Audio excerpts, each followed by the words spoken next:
বাজে 2:20 আর আমি বসেছি এই যে সেলাই নিয়ে বসেছি। এখনও সন্টুকে ঘুম পাড়াতে পারিনি, কারণ হচ্ছে ও না ঘুমিয়ে থাকলে আমি আর সেলাই করতে পারি না। যার কারণে ভাবলাম যে আগে সেলাইটা করে নিই, কেননা সবার পুজোর এবার ব্লাউজ কাটাতে দেবে।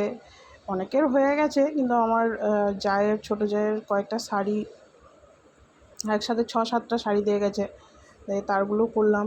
আবার হচ্ছে এটা হচ্ছে আমার সেজো শাশুড়ি মায়ের এই শাড়িটা, তার 3টে দিয়ে দিয়েছি সেলাই করে। আর ওই যে একটা রয়েছে সেলাই করা হয়ে গেছে, এখনও রয়েছে ব্যাগের ভিতরে। এই যে এগুলো সব সেলাই করে তারপরে দিতে হবে। এখন এটা করে রেখে দেবো, আর করবো না। এরপর আবার রাত্রে বসবো, নাহলে সন্টুকে আবার ঘুম পাড়তে দেরি হয়ে যাবে। এখনও পর্যন্ত আমি কিছু খাইনি।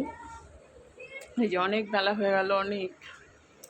ও এখন গেছে সেজমার কাছে খেলাধুলা করতে। আমি তো তাড়িয়ে দিলাম ওকে, নাহলেও কাপড়গুলোর উপরে একবারে পা দিয়ে একদম চটকাচ্ছিল, ওই জন্য তাড়িয়ে দিলাম। তুই যা এখন। প্রবলেমটা হয় যে এই যে কাপড়গুলো, এই যে সুতোগুলো, এই যে এক্সট্রা করে যে সুতোগুলো বেরিয়ে থাকে না, এইগুলো খুব মেশিনে জড়িয়ে যায়, খুবই সমস্যা হয়।